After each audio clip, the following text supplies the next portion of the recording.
I read a thing that happened recently where there was some Q&A and... Our friend in New York. Yes. But I think, thank God for that, because I feel like you were able to speak to this entire subject based upon sort of being baited by someone who didn't get the film or didn't understand. But basically the story was that he used the Q&A to criticize the performance and that this character was unsympathetic, and you were able to sort of, in your answer, brilliantly say, yes, I don't think that we're used to seeing women on screen that are allowed to be messy and unsympathetic. And it sort of laid bare the architecture of how women are depicted in films most of the time. And it sort of got me thinking about if, when reading this, there was a subversive part of your brain that sort of almost expected some reaction like that, or if... Yeah, I didn't expect it to be this strong. Yeah. I mean, certainly, having done like 10 Q&As in the last 2 weeks, that sentiment hasn't been expressed in quite the same way, but we've definitely had it numerous times. I haven't had I mean, he ripped into me, that guy,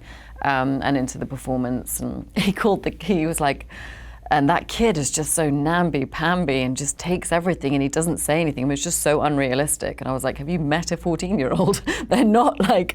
They don't speak to their parents at all. No, exactly. Like, but yeah, he was horrified by Jeanette, and it just speaks to what we expect and what we've come to expect from women that we see on screen. And that's just what's modeled for us from day one of what we see. And I think, if you think about it, there is just... And I've certainly been offered these roles. It's the sort of dutiful, earnest, supportive wife who agrees with everything and like the wife to the great man is and that they are usually long-suffering, but they don't act out. They fall in line, and that's what we've come to expect now. Is that women are either absolute saints, or they're like crack addicts who ruin your whole life. We see that as well. We see like the very, very, very worst, but we just don't see anything in between, really. So that was certainly a draw to doing it, but I didn't think that the reaction would be this strong to the unlikable woman. But I remember we were talking about this when Far From the Madding Crowd came out, but when that book came out, it was panned by the critics because because they said it was a totally unrealistic portrayal of a woman. Same as Wildlife. That's not how women behave. They wouldn't behave like that. They wouldn't be so, outrageous. It's just not realistic. And people ripped it to shreds, and then it, became a classic. But doesn't that piss you off? I can't get mad at Victorian men. That's just, but it is kind of amazing that we are still in that world where we see a real woman expressing herself in a multitude of ways, and it's dismissed as being unrealistic because we just don't want to see that. Well, that's the irony of that guy's comment, probably, is that the reason it affected him so strongly is because it was portrayed in a realistic way, enough to get his hackles up. Yeah, and it bothered him. And we had we had a guy the other night who asked us he was like, what's the deal with all the sexual tension between her and her son? What? You're like, that's about you.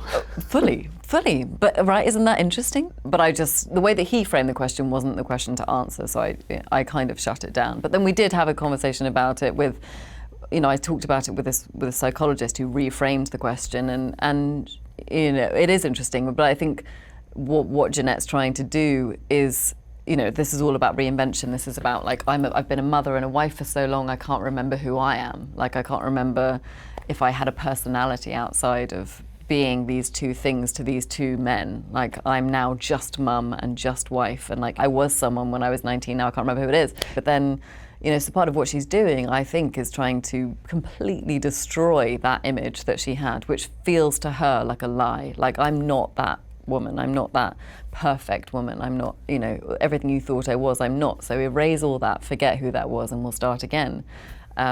So, part of the way that she talks to him, the sort of harshness to her tone, or the way that she's so blunt or dismissive, is like trying to eradicate the former version of herself so she can start again and be someone new, someone more honest. But it's just misguided because he's 14 and he doesn't know how to process it. But that's where the lack of boundaries come from. So we did have that conversation, but the way he framed it was just creepy. So that had to be shut down. Yes. He also was like, well, they spend a lot of time in the bathroom. We're like, what the fuck are you talking about? That's when you just say security. Almost, yeah. Hey folks, thanks for watching. If you like what you just saw, then why not subscribe? Click right here for lots more off camera. And if you want to see the hour-long version of these conversations, I'm going to give you the secret link. Here it is, offcamera.com. Check it out.